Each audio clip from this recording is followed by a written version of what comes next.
फौजी मनमौजी में खुश आमदीद। मैं हूं आपका होस्ट मेजर रजा और मुझे यकीन है कि आप सब भी बड़े खुश होंगे कि जो अल्लाह ताला ने पाकिस्तान को कामयाबी दी। इस वीडियो में सिर्फ 3 मुख्तसर बातें करूंगा और 3 ही आपको वीडियो क्लिप्स भी दिखाऊंगा।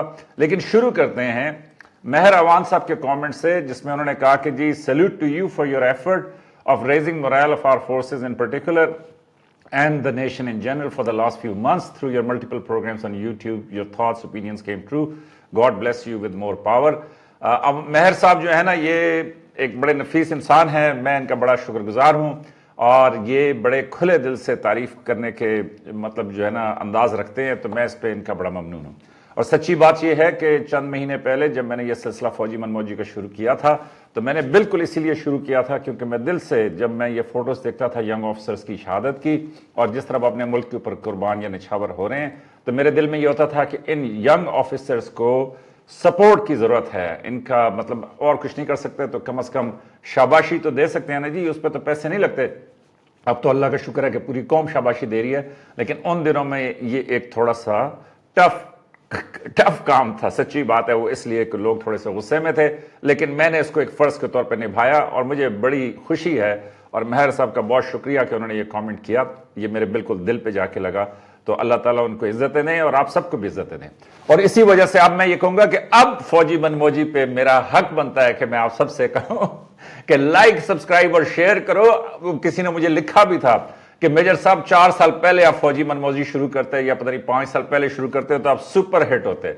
लेकिन देखें, अब फिर वही वक्त आ गया। मैंने आपको बताया था कि आप अपनी अफवाज से अलहदा नहीं रह सकते, तो अल्लाह का बड़ा शुक्र है। और मैं ये समझता हूं कि इस पे जो है ना मोदी साहब को भी शुक्रिया अदा करना चाहिए। मेरा ख्याल में कि उनको बड़ी गलतफहमी थी कि शायद वो कोई गैप है कि जिसको वो एक्सप्लॉइट करने की कोशिश करे थे। तो एनीवेज, ये तो होगी तमहीद। तो मुख्तसर बात करता हूं, मैं आपको 3 क्लिप्स दिखाऊंगा। We now know what we have, what gaps we have. You know that. And, you can build on it. But we have got something very important. See, war is a two-sided function. And you actually fought against Chinese equipment with people who can handle this Chinese equipment better than the Chinese. Yeah. This is something which we should not let go. The Chinese don't know how to handle all this. I mean, in fighting. I've always maintained between the Pakistani and the Chinese, I'd prefer to fight the Chinese than the Pakistani. Because the Pakistani is good at fighting. Even now, if you see, he's been good at fighting. तो सुना आपने तारीफ वो कि जो दुश्मन करे। तो इसमें इंडिया के एक रिटायर्ड 3 स्टार ये कह रहे हैं कि हुजूर चाइना के इक्विपमेंट को चीनियों से बेहतर चलाना, बेहतर महारत के साथ चलाने वाले जो हैं उनका नाम पाकिस्तानी है। और नंबर 2 पे वो ये कह रहे हैं कि हुजूर अगर मुझे चॉइस दी जाए ना कि मैं लड़ूं किससे, तो उन्होंने कहा मैं चीनी से लड़ लूंगा, पाकिस्तानी से नहीं लड़ूंगा, इसलिए कि पाकिस्तानी तगड़े हैं। तो बड़ा अल्लाह का शुक्र है, उसकी जात की मेहरबानी है, ईमान का जज्बा है।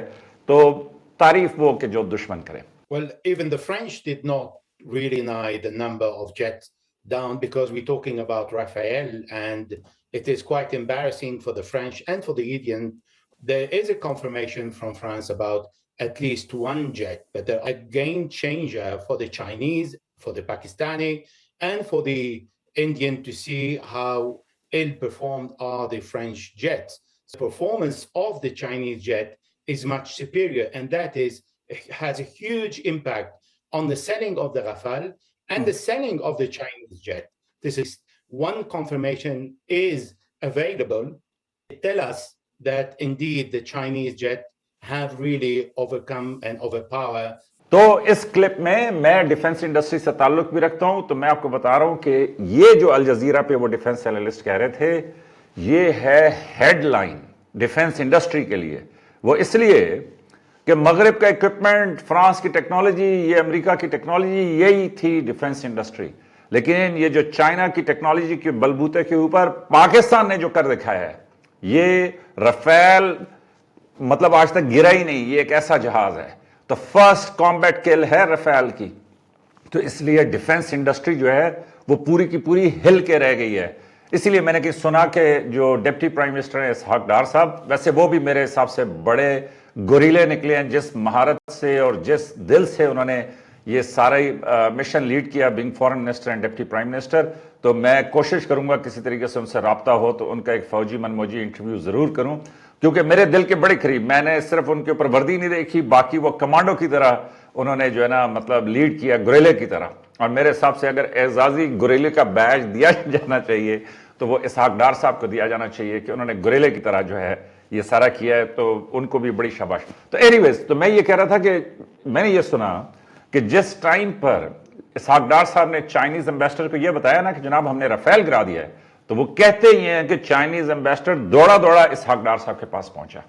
तो अल्लाह का शुक्र, उसकी मेहरबानी। भारत के जर्नलिज्म में इमोशन होता है, एग्रेशन होता है, अंदेशे होते हैं, सूचना नहीं होती। ये बड़ी हैरत की बात है ना, ये दुनिया का इकलौता मीडिया है जिसमें सूचना के अलावा सब कुछ होता है। ये दुनिया का, इसलिए मैंने कहा कि अगर मैं ऐसे लश्कर नोएडा कहूं तो कुछ गलत नहीं है। ये लश्कर नोएडा है, बकवास करता है फालतू की। वो देश के प्रति ना जिम्मेदारी, पब्लिक के प्रति ना सिस्टम के प्रति ना सरकार के प्रति। जो उनको एक बार इशारा हुश कर दिया और उन्होंने भौंकना शुरू कर दिया। ये हालत है इन लोगों की। अब आप पूरी बात सुनिए कि हुआ क्या है। हुआ बड़ी सीधी सी बात यह है कि जब दूसरे देश, हम अपने देश की सूचनाएं रोक सकते हैं, दूसरे देश की इंटरनेशनल मीडिया की सूचनाएं नहीं रोक सकते। सवाल बड़ा सीधा सा था जो मैंने पहले उठाया कि अगर हमने ये युद्ध शुरू इसलिए किया था कि हमें आतंकवाद को खत्म करना था और बिना आतंकवाद पर के बारे में कुछ लिखवाए पाकिस्तान से, हम इसे सीज फायर को डिक्लेरेशन कैसे कर सकते हैं। दूसरी बात, जब हमने एक बार कर दिया था, अगर यही करना था तो सर्जिकल स्ट्राइक का नाम देकर हम इसको खत्म कर सकते थे। हमने पाकिस्तान के रिटेलिएट का इंतजार क्यों किया? और पाकिस्तान ने जब रिटेलिएट कर दिया तो यानी कि फिर हम जो है इस खेल को बराबर करने पे क्यों लग गए? तो कुल मिलाकर मनोवैज्ञानिक तौर पर भारतीय जनता पर, भारतीय उन लोगों पर जो ये समझ रहे थे कि हम दुनिया को 2 घंटे में फतह कर सकते हैं, वो अपने अपनी माओ को और अपने अपने लोगों को क्या जवाब देते घूमेंगे? वो सारी ये मॉरली कितना डाउन होने वाला है। आप सिर्फ जो है लश्कर नोएडा कुछ भी कहता रहे, अगले 8 से 10 दिनों में वो सच्चाई भी सामने आ जाएगी जो मैं अभी आपको नहीं बता रहा हूं। मगर एक बात है, अगर सिरसा तक आपके जो है फट्टे 1 पहुंचा है तो फिर क्या वो आपके बॉर्डर पे लगा हुआ S-400 ब्रीच करके पहुंचा है या S-400 को कुछ हो गया था? सवाल ये उठता है कि अगर वो दावा कर रहे हैं कि उन्होंने हैक कर लिया, सिस्टम हैक किए, हमारे इलेक्ट्रॉनिक ग्रिड को हैक किया, बहुत कुछ वो दावा कर रहे हैं जो सामने कल आएगा, आज छुपाया जा सकता है। अगर इतनी बात, और उसके बाद क्या हुआ? भारत की, हमारे प्रधानमंत्री की, हमारे तीनों सेनाओं के अध्यक्षों के साथ इधर मीटिंग चल रही थी। दोपहर की बात है, उधर जो है मीटिंग चल रही थी शहबाज शरीफ की, उनके राष्ट्रपति की, उनके जो है सेना के टुकड़ियों के जो लोग थे, डीप स्टेट के जो लोग थे, और उनकी तमाम एक मीटिंग थी जिसमें उन्होंने कहा था हमें फुल फ्लैश फैसला करना है। और उन्होंने फैसला करके सुनाया कि हम फुल फ्लैश हमला करने जा रहे हैं। हमला किस चीज का था? परमाणु हमला था। इधर भी परमाणु हमले की तैयारी हो रही थी, उधर भी परमाणु हमले की तैयारी हो रही थी। अचानक कल जो जेडी वेंस जो है खुलेआम मजाक उड़ाकर दोनों देशों का, जिसने ये कहा था कि इन दोनों की लड़ाई में हमारा क्या काम, ये ऑफिशियल बयान था जेडी वेंस का। आज मार्को रूबियो बात करता है। कब बात करता है? खबर कैसे छपती है अंतरराष्ट्रीय मीडिया में, ये मायने रखता है।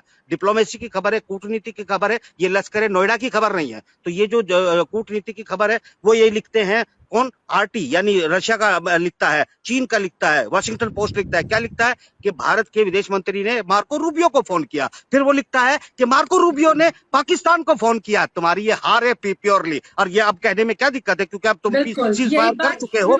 सुनिएगा, सिस्टमेटिकली सुनिएगा ना। शंकर ने अमेरिका से फोन पे बात करके कनेक्ट करके इस चीज को यहाँ तक ला करके सीज वार में कन्वर्ट किया। तो ये क्या है? ये भी क्या है? ये भी बड़ा सवाल। पूरी बात को पूरा ग्रामर समझ लीजिए ना क्या है। अब बात की गई कि उन्होंने ऐलान कर दिया ऑफिशियली मीटिंग के बाद कि हम फुल फ्लैश वार हमला करने जा रहे हैं, यानी उन्होंने परमाणु हमले तक के अपने यहाँ फैसले को सुना लिया। इधर भी परमाणु हमले की तैयारी हो रही थी, हमारी तरफ भी। तो अब मिला के जब लगा दुनिया को कि पुराना हमला होने वाला है तो इनको रोक दिया जाए, तो ये आसानी से रुक कैसे गए? अब रुकना, भारत का रुकना ना रुकना, पाकिस्तान ने परमाणु हमले की बात की, अलग बात है। उसने हमारा S-400, हमारे 4 बेस को तबाह करने की बात की, वो बात अलग है।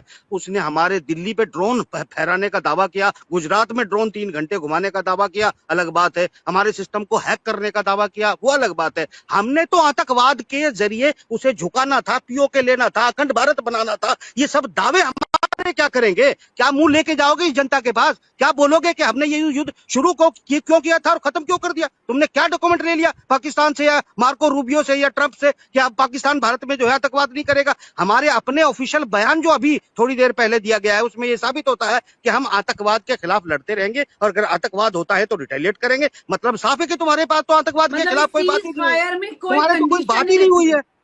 देख इसका मतलब ये फ्लॉप है और ये बेसिकली अगर इसको किस तरह से कल प्रेजेंट किया जाएगा आप समझ सकते हैं। आप जानते हैं कि चाइनीज ने अपने हथियारों को लेकर अपने ग्लोबल टाइम में क्या लिखा है? ये कल लोगों के सामने आएगा, तुम्हें शर्मिंदगी होगी। आरटी ने अपने एस्पेरोनेट को लेकर क्या लिखा है ये जानते हो? अमेरिका में और ब्रिटेन में क्या लिख रहे हैं हमारे पायलटों के बारे में, हमारे इन सब बातों में, ये कल सामने लोगों के आएगी। फिर क्या जवाब दोगे इस देश की जनता को? ये जो तीसरा क्लिप है इसमें सुने कि लश्कर नाइडो और ये जो मैं आपको कह रहा था ना कि ये जो ठट्ठेबाजी, तो अल्लाह का बड़ा शुक्र है कि इसका कोई वायरस जो है ना वो इंडिया से उड़ता पुड़ता यहां पे भी आ गया था कि एक ठट्ठेबाजी का माहौल बन गया था कि आप जनाब ठट्ठेबाजी तो जुगतबाजी तो ये तो वो तो सब कुछ करता रहे। तो उसके बीच में आप ये देखें कि अभी वो क्या कह रहे हैं। वो कह रहे हैं कि जनाब एक लफ्ज नहीं है कि जिसके ऊपर बिलीव किया जा सकता है, वो इसलिए कि दुनिया के जो अजीम मतलब माने जाने पहचाने अखबार हैं उनको आप पढ़ें तो किंग ऑफ द स्काईज और इस तरह की सारी बातें पाकिस्तान के बारे में हो रही है। तो एनीवेज इस पर मैंने लंबा कमेंट नहीं करना था, मैंने सिर्फ ये आपको दिखा रही थी। तो आप ये तीनों वीडियोस देख लीजिए, इस पर लंबा कमेंट करेंगे शाम को अपने डिटेल प्रोग्राम के अंदर।